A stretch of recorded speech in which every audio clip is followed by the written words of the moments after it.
Entonces, vamos a iniciar con la guía sobre la crisis climática, si es una crisis de salud.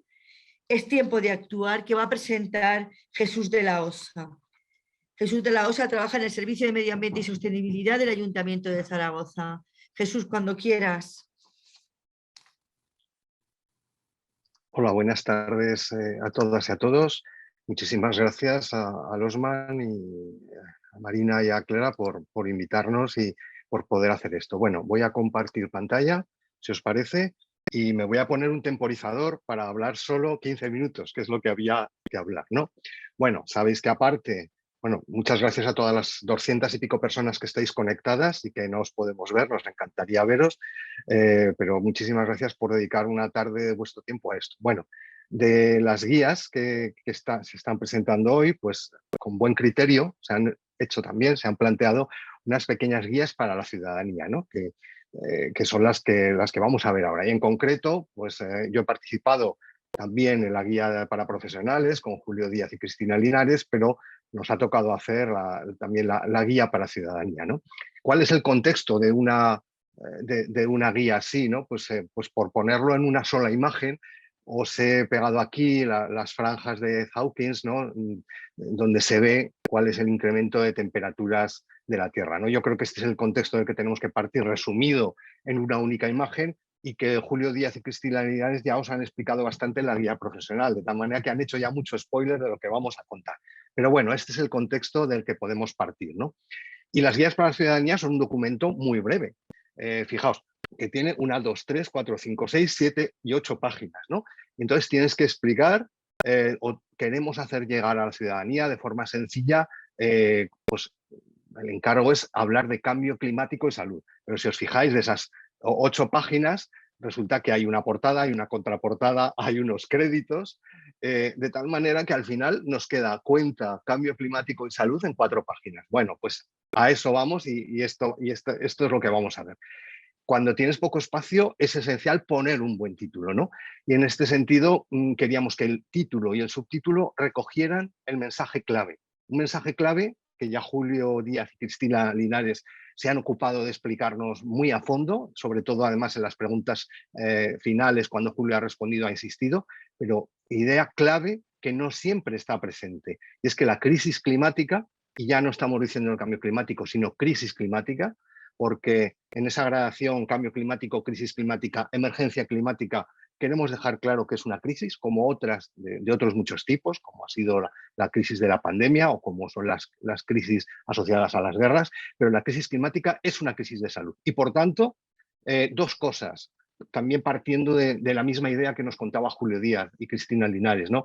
Es tiempo de adaptarnos porque hay unos impactos irreversibles y que además, como nos decía el segundo informe, el informe del grupo de trabajo 2 del sexto informe que se publicó hace unos días, pasado ciertos niveles, la adaptación es cada vez más difícil. Por tanto, tenemos que adaptarnos, pero también tenemos que actuar decididamente. Por tanto, la idea clave ya viene en el título. La crisis climática es una crisis de salud. ¿Por qué? Porque demasiadas veces hemos asociado o asociamos cambio climático a algo lejano en el tiempo y en el espacio, o, por ejemplo, a imágenes como esta, ¿no? Pues seguramente el oso polar tiene un impacto muy serio del cambio climático, pero no es la imagen que queremos dar. La he puesto precisamente para que desmontemos esa imagen y pensemos que, aunque nosotros, que en realidad nosotros, como dice la COP, somos los osos polares, ¿no? Cuando veamos el oso polar, no pensemos tanto en él como en nosotras mismas, porque al final tenemos que pensar en esto, en que el cambio climático es una crisis de salud. Esa es la idea clave. Y como nos recuerda María Neida, pues es que es necesario que personas, gobiernos, organizaciones, instituciones, empresas, todo el mundo entienda que el cambio climático es un problema de salud pública. Esto que quizá aquí al público que estamos aquí hoy, a las compañeras y compañeros que compartimos la elaboración de las guías, es clave, todavía no es un mensaje que haya calado 100%. Sigue considerándose una cuestión de medio ambiente, de ecología, de activismo. No, es un problema de salud pública. Y en eso tiene mucho que ver quizá la narrativa que hemos utilizado, en la que hablábamos más de subidas del nivel del mar y de fusión de los polos y de cambio y de impactos por los fenómenos meteorológicos extremos que están ahí, pero como sabéis, hoy en día es muy importante construir narrativas. Y la narrativa es que el cambio climático tiene un impacto enorme en la salud y en la salud pública. Así que retomamos estas palabras que María Neira, a la que veréis hablar de este tema muchas veces, nos explica con claridad, ¿no? Yo hoy voy a hacer una temeridad, ¿no? Sabéis que esta es la portada del informe del IPCC, del sexto informe del grupo de trabajo 2, que es el que salió el otro día, ¿no? Quizá, como algunos dicen, el más emotivo de los 3 grupos de trabajo, ¿no? El de impactos, adaptación y vulnerabilidad. Y voy a hacer, bueno, sabéis que este informe, el resumen para responsables políticos tiene 32 páginas, creo, pero el informe en sí, con todas sus referencias, tiene 3.500 páginas. No me sé de memoria el número de artículos revisados, creo que eran 40 y pico mil. Entonces, bueno, la evidencia científica, como ha recordado Julio, es abrumadora. Y voy a hacer una cosa un poco extraña, y es que voy a enmendar un texto, ¿no? Porque en una de las frases decía que el cambio climático es una amenaza cada vez más grave para nuestro bienestar y la salud del planeta. Yo creo, sabéis que las 3.500 páginas no están consensuadas, pero el informe para responsables de política sí, que debían haber dicho que el cambio climático es una amenaza cada vez más grave para nuestra salud y bienestar y la del planeta, no para la salud del planeta. Estamos insistiendo en la misma idea. Aunque esto es un esquema de salud pública, a las personas de la salud pública les gusta mucho hablar, y es que de algo muy importante que nos debería importar a todas y a todas, de los determinantes de salud. ¿Qué es aquello que determina nuestra salud? Pues fijaos, en salud pública se estudia mucho teoría y conceptos de modelos de determinantes de salud, pero hay muy pocos que incorporen el cambio climático, que incorporen el medio ambiente de manera clara y diferenciada. Y me gusta mucho que está basado en un clásico, de Dahlgren y Whitehead, pero que Marcus Grant rehace esos determinantes de salud, que los podéis ver, ¿no? Él además desciende al nivel de los factores que determinan la salud y el bienestar en nuestros barrios, y él ya habla, por una parte, de ese pilar de la biodiversidad, del mantenimiento de los ecosistemas saludables, que son los que sustentan la vida, pero por otra parte nos habla de estabilidad climática, ¿no? Y lo considera y lo deja bien patente como un determinante de salud que marca nuestras condiciones de vida. En definitiva, en 2020, pues bueno, The Lancet, en este informe anual, que bueno, el de 2021 está más desarrollado, pero esta frase es el de 2020, que dice que la crisis climática es una crisis de salud y está afectando a la salud humana de forma directa e indirecta y provoca graves riesgos para la salud de las poblaciones, sobre todo de las personas más vulnerables, que no olvidemos que son las que menos han contribuido al problema con sus emisiones de CO2. Y por otra parte, tenemos que tener claro que es que el cambio climático no es que cree nuevas enfermedades, pero amplifica, redistribuye y cambia totalmente, o puede cambiar en gran medida, junto a otros factores del cambio global, como bien han comentado en la guía anterior, las ya existentes, ¿no? Entonces, con todo este marco, pues, ¿qué aspectos clave queremos contar a la ciudadanía? Ahora ya resumidos en una página. Bueno, pues primero, volvemos a insistir en las ideas. Sabéis que la repetición es un mecanismo de aprendizaje como otro cualquiera. La crisis climática es un problema, es una crisis de salud y es un grave problema de salud pública. 2. ¿Cómo son los impactos de salud del cambio climático? Directos, por un incremento directo de la mortalidad y de la enfermedad, de lo que llamamos la morbilidad, que ocasionan el aumento de fenómenos meteorológicos extremos, olas de calor, os lo he explicado ya anteriormente, sequías, inundaciones, incendios, agravamientos de la contaminación atmosférica. Ahí tienen un impacto directo en la mortalidad y en esa pirámide que nos han puesto en la enfermedad, pero también indirectos, porque los cambios en los ecosistemas, como ya nos han explicado también, provocan la extensión de enfermedades transmitidas por vectores, reducen la disponibilidad o la calidad del agua. Y también impactos indirectos a través de los sistemas sociales, porque se reduce la producción de alimentos, aumenta la inseguridad alimentaria, reduce la capacidad laboral. Quien trabaja en Pakistán a 52 grados, pero a lo mejor en Sevilla a 45. Deterioro de la salud mental, migraciones climáticas o aumento de la presión de los sistemas e infraestructuras de salud.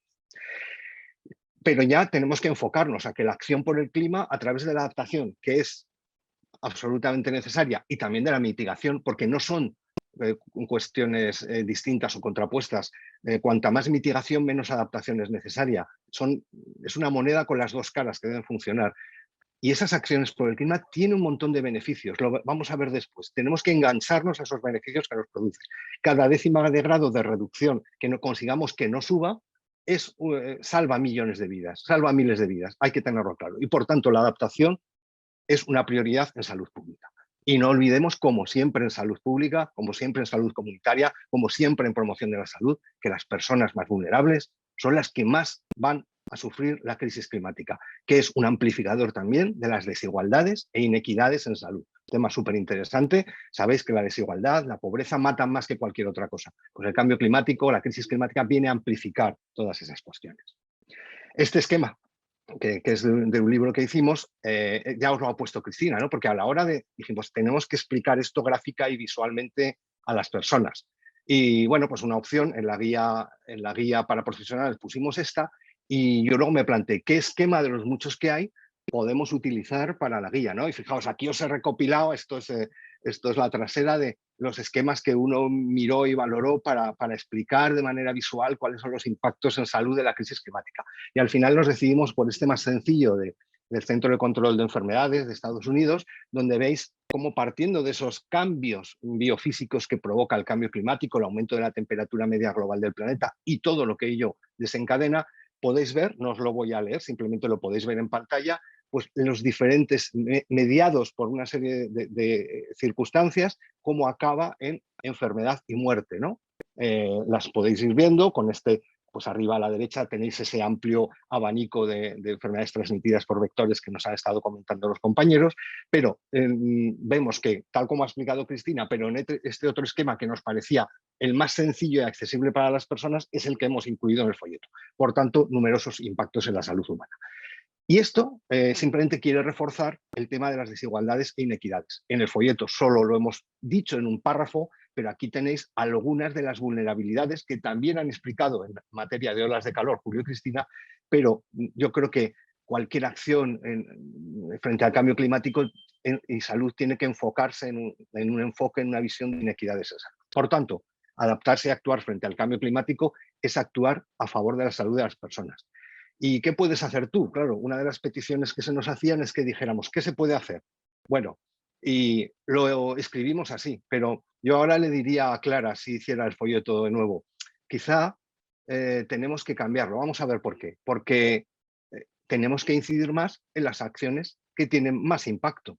Y, por ejemplo, sabemos que para reducir las emisiones tiene más impacto no tener coche, ir poco en avión, cambiar a renovables, practicar una alimentación sostenible, que son las de alto impacto que veis a la derecha, que, a pesar de todo, que cambiar las bombillas por LED o que reciclar. Por tanto, aunque todo suma, debemos enfocarnos socialmente en las acciones que más cambian. Como nos dice Andreu Escrivá, lo individual suma en la acción climática, pero es lo colectivo lo que transforma. Por eso, de esta página que tenéis el folleto, podéis recortar y pegar con el nuevo, yo cambiaría a este orden. Fijaos, y empezando por lo demás. Y las leemos muy deprisa, vamos bien de tiempo, nos quedan todavía 2 minutos y medio. Primero, exigir planes y acciones concretas de mitigación y adaptación a las distintas administraciones y a otros agentes sociales. Segundo, organizarse. ¿Qué organizarse? Socialmente para transformar nuestros entornos urbanos y rurales desde asociaciones, centros educativos, etc. Y, ¿por qué no?, analizar los programas y propuestas electorales climáticas como parte de la decisión de voto. Eso lo hemos pasado a primer lugar porque seguramente hace más que la última, que es reciclar. Hay que reciclar, sí, pero es la última. Pedir pueblos, ciudades amables, humanas y accesibles, limitar el tráfico y su contaminación atmosférica, acústica y de gases de efecto invernadero, infraestructura verde y azul, adaptación, reapropiación de los espacios para las personas. Después, compartir, difundir que el cambio climático es un problema de salud pública, no de osos polares, y que actuar frente a la crisis climática tiene muchos cobeneficios en salud. Lo vemos ahora. Protegernos, por ejemplo, frente a las olas de calor. Nos lo ha dicho Julio. Una movilidad distinta, movilidad activa, caminar en bici, transporte colectivo, reducción de viajes en avión, utilizar el tren como alternativa, la alimentación responsable de una gran parte de las emisiones de efecto invernadero, una dieta más basada en vegetales, lo diremos públicamente, consumir menos carne, compra productos frescos de proximidad, de temporada, ecológica, evita ultraprocesados, que tendrá efectos para la salud. Por otro lado, sobre todo, reduce el desperdicio alimentario.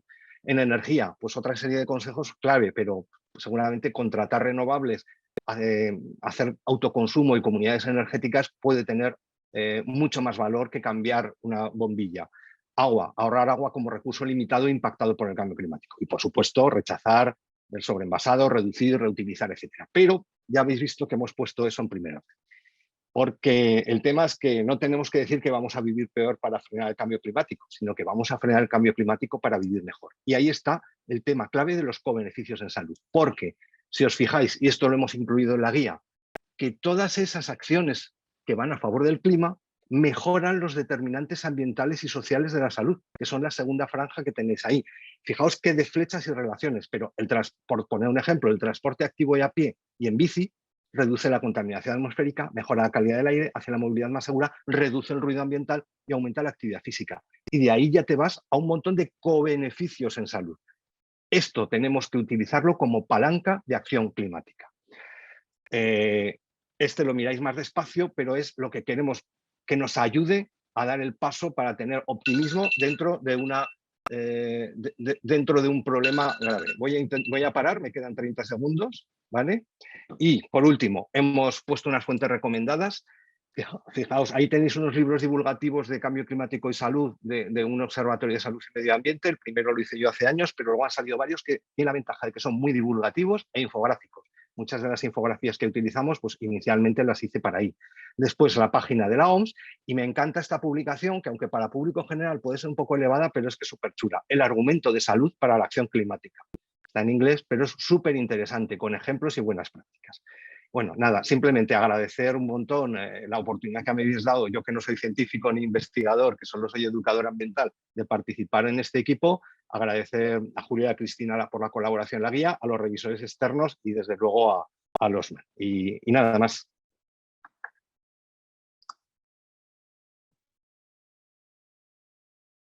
Muchísimas gracias, Jesús. Pues nada, tu papel fundamental, porque yo creo que la población necesita conocer más qué es lo que puede hacer, en qué medida puede aportar. Como dices, el colectivo realmente transforma, ¿no? Un poquito de cada uno pues va a suponer una mejora sustancial de la salud de la población y a lo mejor un cambio que poco a poco se tendrá que ir haciendo. De hecho, una de las actividades que tenemos previstas en el OSMAN es crear materiales didácticos y transferir esta información de diferentes maneras a la población general, pero teniendo en cuenta diferentes franjas de edad. No es lo mismo llegar a los niños, creo que la educación a partir de la infancia es fundamental. Los cambios de estilos de vida desde pequeños es mucho más fácil que los cambios en la edad adulta. Y bueno, y lo que hace falta fundamentalmente es concienciación, ¿no? Concienciación ciudadana para que pues, Marina, todos... te voy a cortar porque no estoy de acuerdo. Hay que ¿No? educar primero a las personas que tenemos responsabilidades y capacidad de gestión. Delegar en los niños es procrastinar un problema que no tenemos tiempo. Los que tomamos decisiones, las personas que están Eso en sí. gestión, son los primeros destinatarios de la educación ambiental y para la salud. Lo tengo clarísimo. Pero Sí, vamos, por pero animar yo el creo que es debate. importante conocerlo desde pequeños, ¿no? También, También, sin tener también. todavía tanta influencia de muchos lados y integrar esos hábitos y esos cambios como algo normal y habitual, ¿no? Creo que es importante. Pero bueno, cada uno puede pensar que, bueno, muchísimas gracias, excelente presentación, breve, clara, concisa, y que es lo que hace también muchas veces mucha falta. Y nada, vamos a pasar con la siguiente guía para la ciudadanía sobre vectores. Al final, cuando terminéis los dos, haremos ya un debate con las preguntas que la ciudadanía está haciendo, que creo que también es una parte importante. Y entonces vamos a pasar otra vez con Andrés Iriso, que nos va a hacer una presentación sobre la guía Cambio Climático y Enfermedades Transmitidas por Vectores, una guía para la acción. Andrés. Sí, buenas tardes y muchas gracias, y gracias por vuestra atención. Yo creo que me voy a pisar un poquito porque en algunas partes de la presentación anterior, pues digamos que va a coincidir con esta presentación para la ciudadanía, pero bueno, espero que para aquellos que estén desde el principio pues no les resulte latoso. Voy a compartir pantalla, a ver si...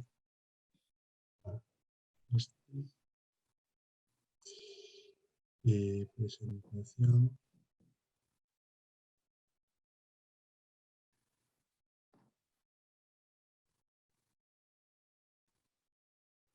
Se ve la presentación, ¿no?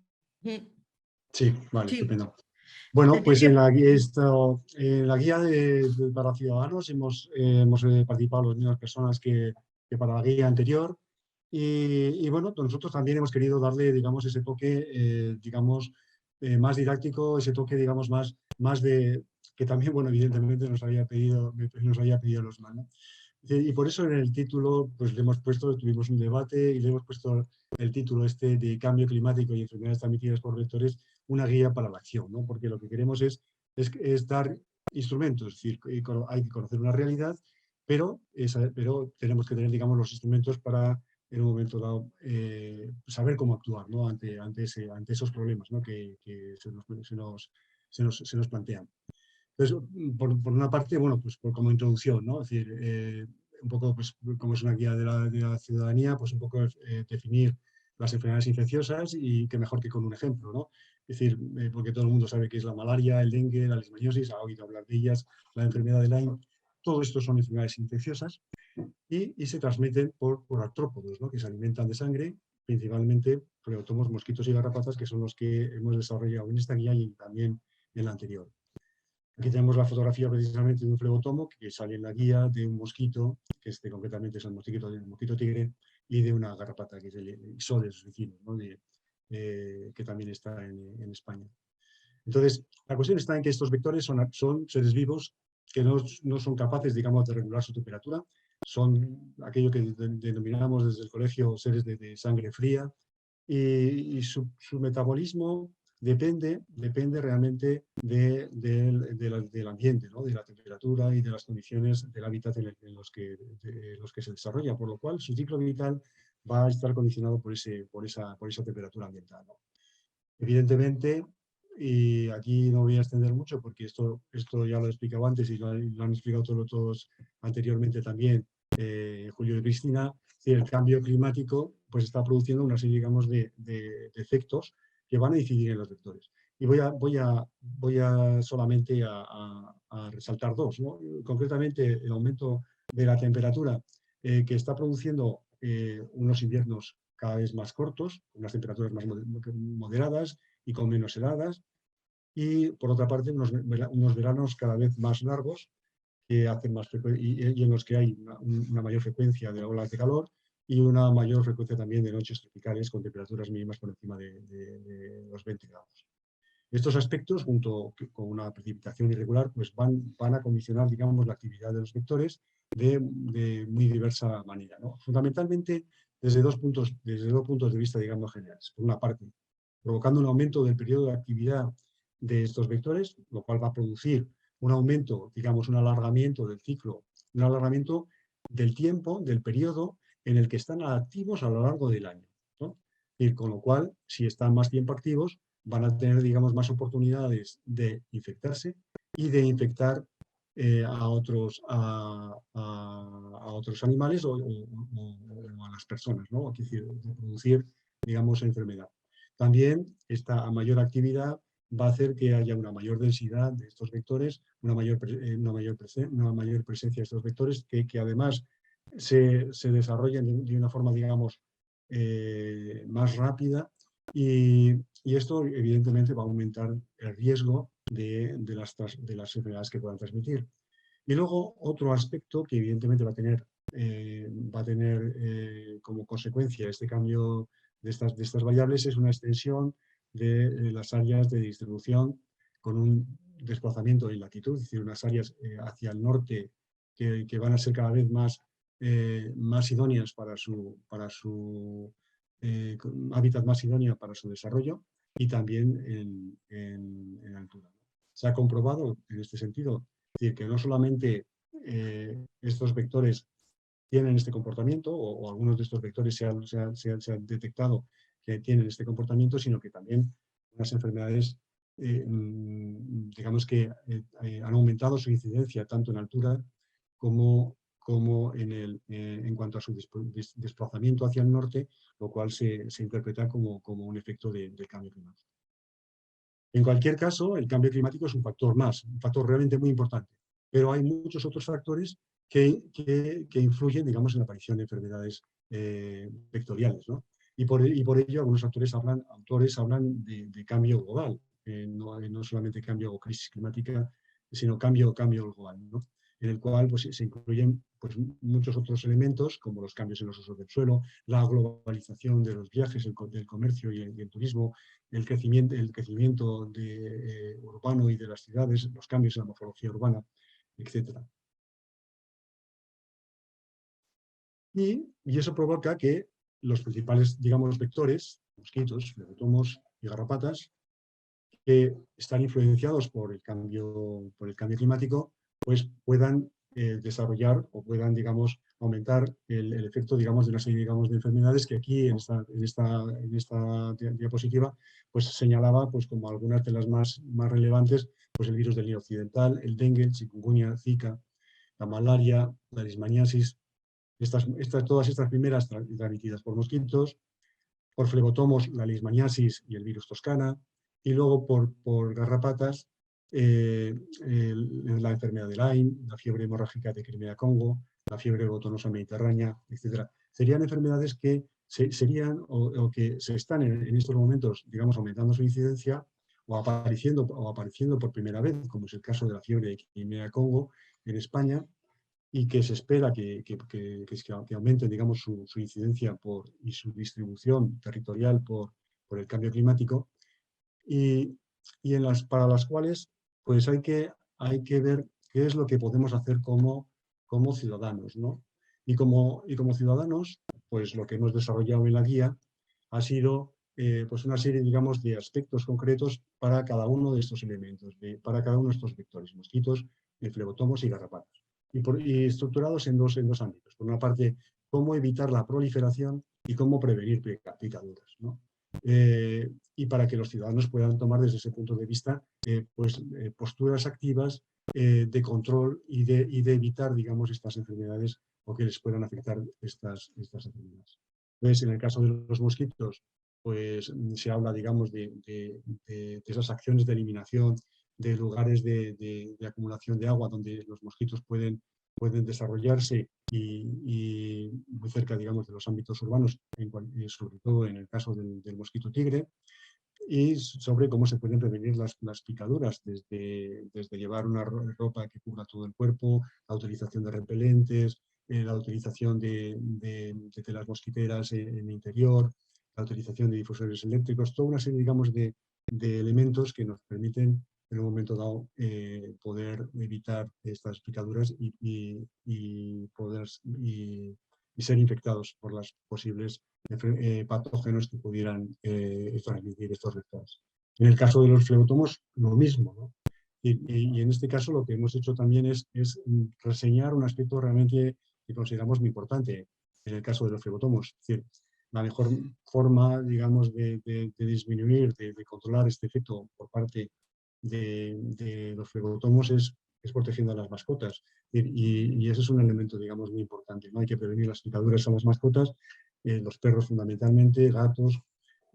¿Cómo? Pues poniéndoles collares, pipetas, etcétera, repelentes, también evitando que duerman en el exterior, etcétera, ¿no? Y en cuanto a la prevención de picaduras, al ser dípteros, pues son muy similares a las consideraciones que he comentado a propósito de los mosquitos, por lo cual no me voy a extender, si se pueden digamos, ver en la guía.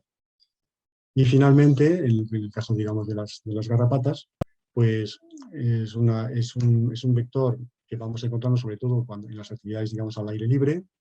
Y en cuanto a la proliferación, evitar la proliferación, pues son actuaciones relativamente difíciles. Es importante también la relación con las mascotas, es decir, porque las mascotas son las que nos van a introducir muchas veces, o nos pueden introducir las garrapatas en nuestras viviendas, en nuestro entorno. También es importante evitar el acceso de animales que pudieran traer garrapatas desde el exterior, y evidentemente tener los jardines, etcétera, etcétera, en unas buenas condiciones, con poca vegetación, etcétera, para evitar, digamos, lugares en los cuales las garrapatas pudieran encontrar refugio y desarrollarse.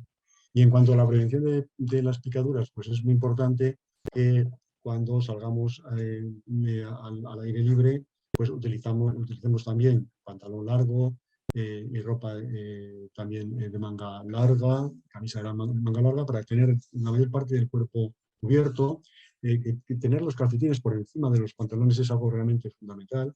Y si la ropa es de color claro es muchísimo mejor, porque eso nos va a permitir ver las garrapatas que pudieran en un momento dado estar encaramándose a nuestro cuerpo. Caminar en la medida posible por los espacios centrales de los caminos para evitar, digamos, las zonas de vegetación donde generalmente las garrapatas están encaramadas para subirse a los posibles hospedadores. Utilizar, en su caso, repelentes adecuados y sobre todo cuando acaba una jornada, digamos, de estancia en la naturaleza, pues revisarse bien para ver si hay alguna garrapata prendida en la piel y sobre todo revisar a los niños, que es importante, y a las mascotas, ¿no? Y en el caso de que tuviéramos una garrapata en la piel, prendida en la piel, es muy importante, bueno, pues evidentemente no entrar en pánico, quiere decir que no es una cosa que ocurre con frecuencia, o sea, quiere decir que no tiene por qué tener, digamos, una consecuencia, como consecuencia la aparición de una enfermedad. Lo que hay que intentar es detectarla lo antes posible para poder también extraerla lo antes posible, y para ello seguir un procedimiento que aquí describimos, que se describe en la guía, que consiste pues, en utilizar unas pinzas de punta fina, de tal forma que agarremos la garrapata de la parte más cercana posible a la piel, que tiremos suavemente y la garrapata, digamos, finalmente se acaba soltando. Limpiamos la herida y lo que sí estaremos atentos durante los días y semanas siguientes por si hubiera cualquier síntoma para ir al centro de salud y poder hablar con el centro de salud, contarle al médico de familia que has tenido un contacto con una garrapata para que el médico en ese sentido pueda tener un diagnóstico pues, lo más certero posible. Y por mi parte nada más, simplemente pues, está aquí la relación de personas que han participado en la guía: Ricardo Molina, Javier Lucientes, Rubén Bueno, Eusebio de las Heras y yo mismo. Y luego pues agradecer también a los revisores, María Jesús Gracia y José María Ordóñez, y evidentemente pues a los profesionales de Osman, Clara Bermúdez y Marina Lacasani. Y nada más, muchísimas gracias por vuestra atención. Muchísimas gracias, Andrés, también por la brevedad en contar un tema tan importante para que pueda llegar a la ciudadanía y sean capaces de poder tomar acciones para prevenirse sobre este tema. Vamos a pasar a la sesión de preguntas. Yo no sé si todos los panelistas pueden conectarse, abrir los vídeos y las cámaras, y entonces empezamos a hacer las preguntas.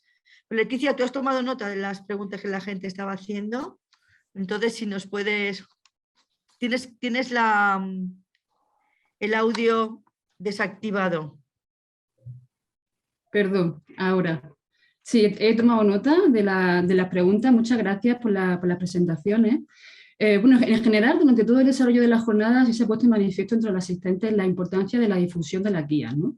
Para que estos mensajes realmente lleguen directos a la ciudadanía, y el hecho de que el cambio climático es un problema de salud pública. Entonces, en este sentido, se pregunta cómo se van a difundir las guías entre la ciudadanía, además del OSMA, ¿no? ¿Qué otras fuentes de información tiene la ciudadanía accesible para poder ver todo este tipo de alertas, ¿no? de información? También se ha puesto de manifiesto que la educación ambiental es fundamental, ¿no? La alianza entre educadores y científicos. En relación a qué podemos hacer, ¿no? ¿Qué puede hacer la ciudadanía? Se ha comentado que cuando se habla de aclimatarse, ¿no? ¿A qué se refieren, ¿no? Si es acostumbrarse al calor poco a poco o dotarse, por ejemplo, de climatizadores, ¿no? De aire acondicionado, ¿no? Por lo que se supone también de gasto de electricidad. También ¿qué supone para los ciudadanos esto de la adaptación, ¿no? Si eso es introducir el uso del coche, no poner la calefacción, uso de transporte alternativo, no tener plantas que necesiten regarse, ¿no? ¿Qué más, ¿no? ¿Qué más actuaciones? Otras preguntas generales han ido en relación a que si las ciudades del interior salen perdiendo a nivel de salud por estas temperaturas de calor en Andalucía, También han preguntado qué países son los grandes emisores, qué países son los más contaminantes. Y a nivel de actuaciones gubernamentales, se pregunta si como ha ocurrido con el COVID, ¿no?, en el que se enfrenta salud y economía, puede pasar una situación igual con el cambio climático. También se ha reflexionado sobre si la financiación, ¿no?, de esta adaptación al cambio climático se puede contraponer de alguna manera con la disponibilidad de recursos reales para un auténtico One Health, ¿no?, en un escenario actual en el que tenemos brechas sociales, una pandemia que no está del todo controlada, la situación actual de guerra, ¿no?, que tenemos con el petróleo disparado y las consecuencias que todo esto conlleva, la electricidad disparada, escasez de agua y de peor calidad, ¿no? ¿Qué hacer, ¿no?, ante una situación así? También se comenta la importancia de que sean los investigadores los que realmente asesoran a los gobiernos, pero a veces los gobiernos no hacen tanto caso, ¿no?, de lo que dicen los asesores científicos. ¿Qué poder hacer también ante una situación así? Se habla y también se ha comentado de que se habla y se está invirtiendo mucho en energía renovable, pero si ¿es realmente esto suficiente o habría que hacer algo más? También se ha comentado durante la sesión la importancia de la profesión veterinaria, ¿no?, en el control de la zoonosis, que realmente no está siendo muy reconocida en España. Y exactamente, que los clínicos veterinarios están desatendidos, ¿no?, porque no tienen los sistemas de salud pública a los que dirigirse. Y también por qué no se declara la leishmaniasis enfermedad que deba tener una vacunación obligatoria de perros. Y ya está, con esto estarían todas las preguntas que se han ido comentando. No sé si pasamos... Bien. Pues nada, de las que os acordéis van Sí, bueno, respondiendo. si queréis que empiece yo un poco con la parte de cambio climático general, brevemente, he tomado nota de algunas. Hay que ser una persona muy sabia para responder a estas preguntas. Diré alguna cosa, pero ojalá tuviéramos las aquí y los aquí presentes las soluciones a un problema extraordinario como es la crisis climática y como es la crisis ambiental, ¿no? También ya sabéis que tenemos ahora tres grandes crisis: la crisis climática, la crisis de la biodiversidad y la crisis de la disponibilidad y los límites de los materiales, ¿no? Y entonces esas tres se alimentan unas a otras y son muy complicadas. Bueno, en primer lugar, el papel de la educación ambiental es fundamental, sí, sin duda, pero de una educación ambiental que capacite para actuar, que nos dé pistas a todas las personas en nuestros diferentes ámbitos para actuar. Y eso a veces es difícil, no una educación ambiental cosmética o una educación ambiental de hacer actividades bonitas, sino que nos sirva, pues ¿para qué? Pues para lo que necesitamos, para reducir nuestras emisiones y para adaptarnos. Ha habido en algún momento, en una de las preguntas, que hablaba un poco de... Yo creo que sigue habiendo alguna duda entre los conceptos mitigación y adaptación entre la población general, y es normal. Hay quien dice que ni tendríamos que hablar de las dos separadamente, pero hay que diferenciarlo. Mitigar es reducir la emisión de los gases de efecto invernadero, que son los responsables del calentamiento, del aumento de la temperatura media de la Tierra, que ocasiona innumerables cambios en el clima que nos conducen al cambio climático y a la crisis climática. Por tanto, son las emisiones. Entonces, decía alguna persona, ¿qué tenemos que hacer? No tener coches, etcétera. Bueno, pues hay que reducir de los sectores que se pueden reducir y de los más importantes, que son la producción de energía, evidentemente, donde todavía los combustibles fósiles, el carbón, el gas, el petróleo, tienen un enorme peso, y por otra parte, también, pues también de lo que se utiliza a partir de ahí, no solo en producción de energía, también en transporte, también el sistema agroalimentario, también la industria, es decir, hay un conjunto de sectores. Entonces, bueno, un poco que tengamos claro que es necesaria la adaptación a los impactos, a los riesgos, a las vulnerabilidades que tenemos frente al cambio climático, pero que es indispensable también mitigar, es decir, reducir nuestras emisiones. Si no reducimos, con lo que tenemos ahora los gobiernos comprometidos a nivel mundial, el incremento de temperaturas se va a los 3 grados, ¿no? Con las contribuciones nacionales nos vamos a los 3 grados. 3 grados son catastróficos. Julio Díaz nos decía que es muy difícil quedarnos, o imposible, en el 1,5, pero cada décima de grado en ese sentido nos lleva a un escenario de entre 3 y 4 grados. Es un cambio en las condiciones de las sociedades que vivimos absoluto. Por tanto, el esfuerzo de adaptación sería brutal. Y conforme mayor es el incremento de las temperaturas, más pequeña es la ventana de adaptación. Las posibilidades de adaptación son más pequeñas. Y cuando nos pregunta la gente, ¿pero qué es aclimatarse? A ver, la adaptación al cambio climático no pensemos en una adaptación fisiológica, que el ser humano en pocos años va a adaptar toda su fisiología, su anatomía, su fisiología y su biología a los impactos al cambio del clima, sino un conjunto muy complejo de cambios sociales que nos permiten gestionar mejor la adaptación a las altas temperaturas. Mirad, nosotros en el Instituto Aragonés de Ciencias de la Salud tenemos un itinerario formativo en salud global también y tenemos un curso de temperaturas extremas, ¿no? Y hemos puesto a profesionales sanitarios, donde además hay un montón de veterinarias y veterinarios y de farmacéuticos y farmacéuticas, y donde el concepto One Health, que habéis nombrado tanto, es muy importante, y donde se les está asignando un papel muy importante en la salud pública, el que tenéis a veterinarias, veterinarios, farmacéuticas, farmacéuticos, aparte de otro personal sanitario, que también hay, médicos, médicas, enfermeras, enfermeros. Y ahí, por ejemplo, hacemos al final del curso un ejercicio de, en su ámbito, cómo tomarían medidas de adaptación. Pues lo importante que es gente que ha trabajado en residencias de personas mayores, cómo hacer adaptación de una residencia frente a olas de calor, a de pronto 5 días en los que en tu ciudad se superan las temperaturas umbrales de mortalidad de las que nos han hablado Cristina Linares y Julio Díaz.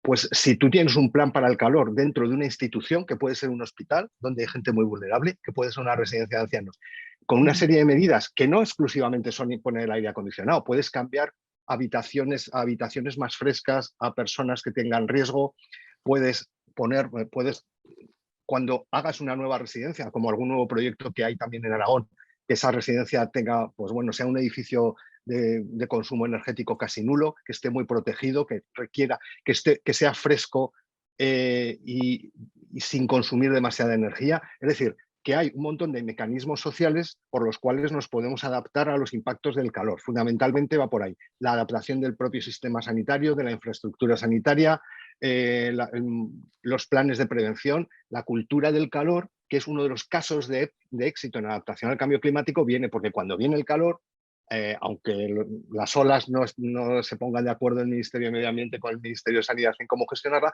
tenemos un montón de noticias en las que nos dicen hidrátate, ve por la sombra, etcétera, etcétera, etcétera. Todo eso configura una cultura del calor que ha permitido que, a pesar del aumento de la frecuencia, intensidad y duración de las olas de calor, el impacto sea menor. Entonces, por adaptación entendemos un conjunto de medidas sociales y sanitarias muy amplias, que además debemos intentar que sean del menor consumo de energía posible, pero en algún caso hará falta que a un grupo vulnerable lo pongamos en un sitio con aire acondicionado. Hará falta. Y entonces tenemos que hacerlo, aunque sabemos que eso consume energía, que intentaremos que sea renovable. No sé si con eso explico un poco ese tema de la adaptación social y de las necesidades y de tomar medidas en ámbitos adecuados de personas vulnerables, ¿vale? Si sabemos que también en las olas de calor aumentan los partos prematuros y el bajo peso al nacer, pues habrá, pues en el control del embarazo habrá que dar instrucciones precisas para reducir eso, porque además la prematuridad y el bajo peso al nacer tienen luego un montón de riesgos a futuros, ¿no? Entonces, son un conjunto de medidas sociales.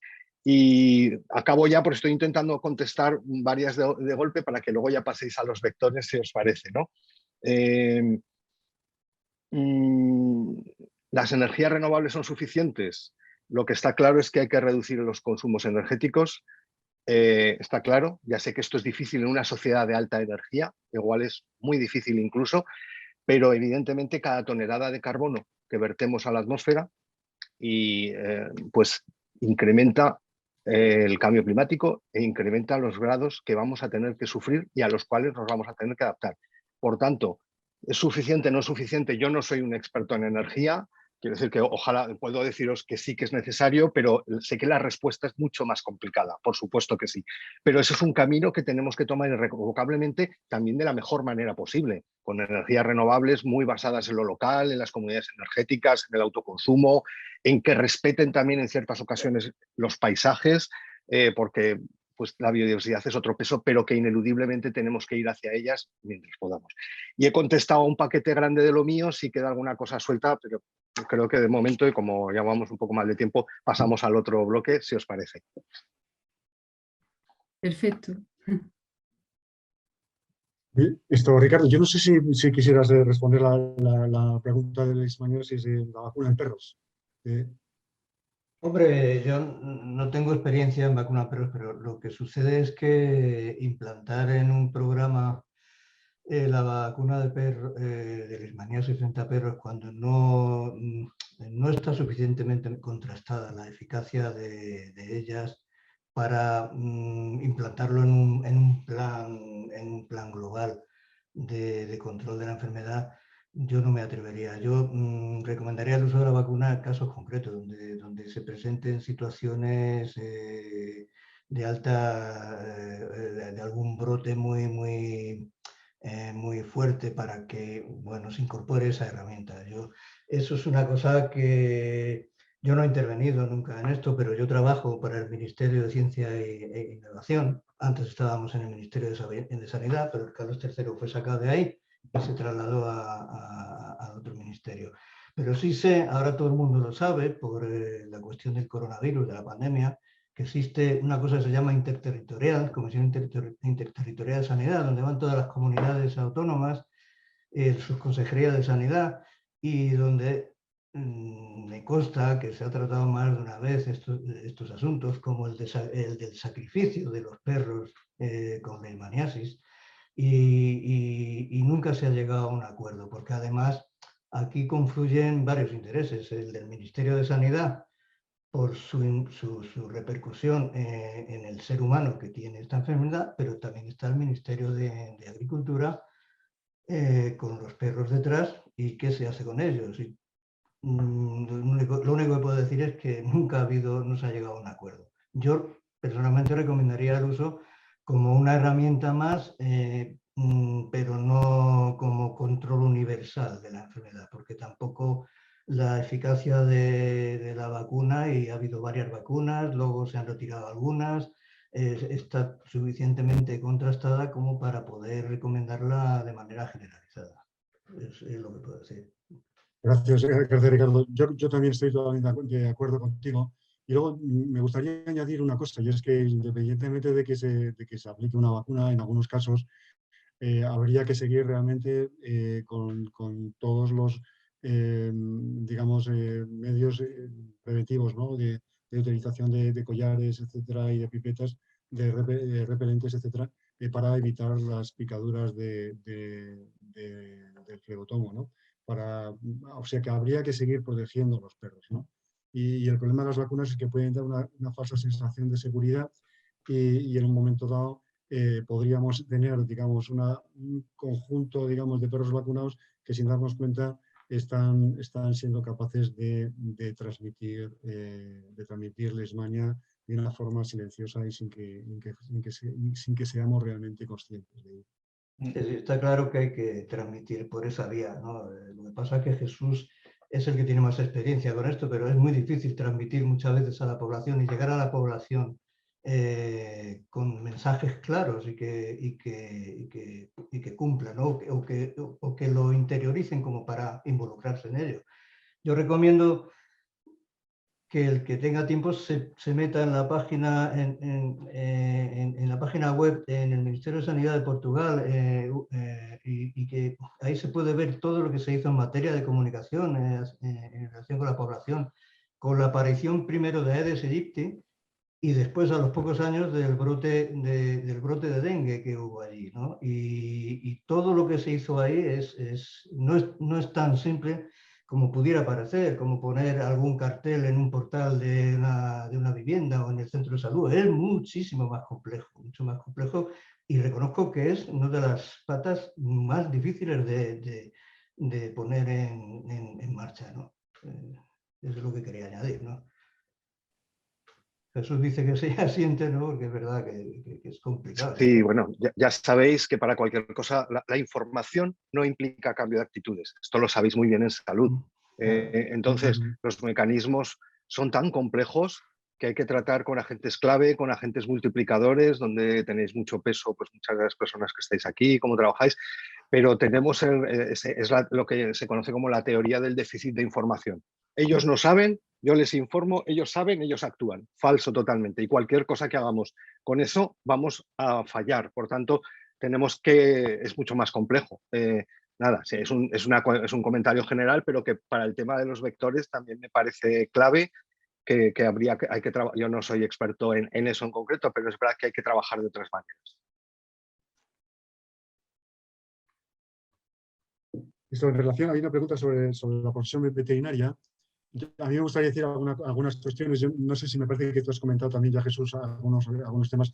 Yo creo que en el ámbito de la salud pública trabajan realmente muchos veterinarios y realmente muy bien. Es decir, que y nosotros, digamos, y todas, digamos, las administraciones de salud pública, digamos que, y ganadería, etcétera, etcétera, pues hay muchos veterinarios, digamos, también con este planteamiento, ¿no? de One Health, etcétera, ¿no? Posiblemente es cierto que no lo suficiente, ¿no? Y que hay que impulsar, digamos, esa participación, pero en cualquier caso siempre dentro, digamos, de trabajo en equipo en el que se integren pues también otros profesionales, ¿no? Desde biólogos, desde entomólogos, médicos, en fin, un conjunto que realmente dé una riqueza de visiones y de planteamientos diferentes para un problema tan complejo como es este, ¿no? Muy bien. No sé si hay alguna pregunta más, Leti, que quieras No. formularles. Ya está. ¿Hoy querían intervenir alguno de los otros ponentes? ¿No? Totalmente de acuerdo con ellos, con mis compañeros, ¿no? El tema bueno, por supuesto, con el tema de la leishmaniasis, Ricardo, estoy totalmente de acuerdo, y él es voz experta al respecto. Es decir, necesitamos mucha más información para verificar de cara a proponer una vacunación masiva como una herramienta preventiva, y todavía está la cosa en ciernes.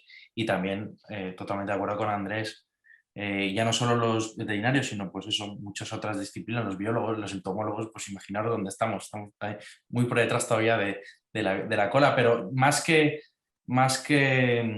por el tema de profesiones o formaciones o visiones, esa interdisciplinaridad, yo creo que la clave es atarla bien.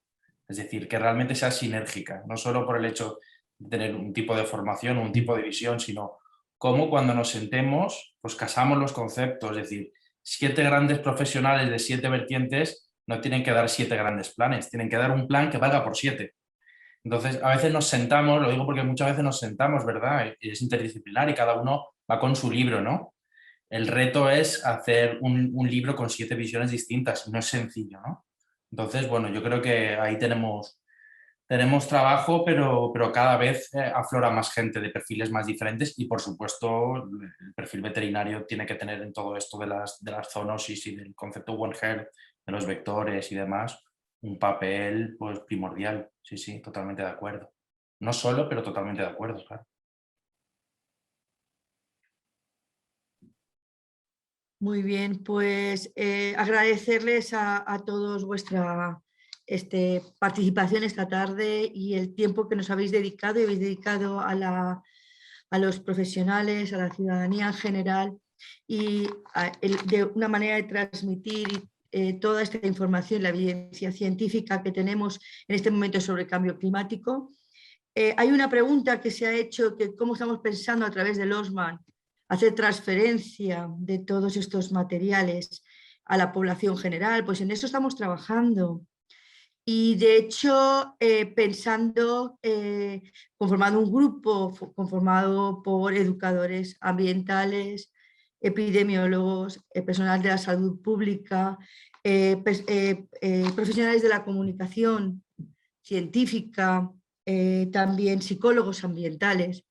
Contaremos con todos vosotros, que será un placer poder ver cómo este trabajo que habéis realizado en las guías para la ciudadanía, cómo las vamos a poder transmitir, y definitivamente en diferentes formatos. Eso tendremos que verlo en función a quién vayamos a dirigirlo. Las vías, pues las vías que queremos utilizar en principio pues son los centros educativos, por una parte, colegios, institutos, universidad, a través de los AMPAs, de las asociaciones de padres de familias. Creo que podemos llegar a una importante población, residencias de ancianos, y utilizar todas las vías posibles, que evidentemente tendremos que consensuar cuáles van a ser las más factibles, precisamente para que la información llegue y luego podamos evaluar si realmente, que eso a largo plazo, pudiéramos observar algunos tipos de cambios. Jesús de la Osa sé que tiene una gran experiencia en todo este tema de comunicación, por lo tanto contaremos contigo sin duda para que nos apoyes en esto, pero realmente es nuestro reto. El reto del observatorio es llegar a la ciudadanía y no quedarnos con la investigación, el trabajo científico en la mesa y que no llegue a la población. Creo que nos encontramos ante un reto con el cambio climático y, como decís, es una crisis de salud y la población tiene que estar bien informada y que no tengan falsas noticias en las que están diciendo que realmente no hay realmente un cambio climático, sino que esto es cíclico y todas informaciones falsas que hay por ahí.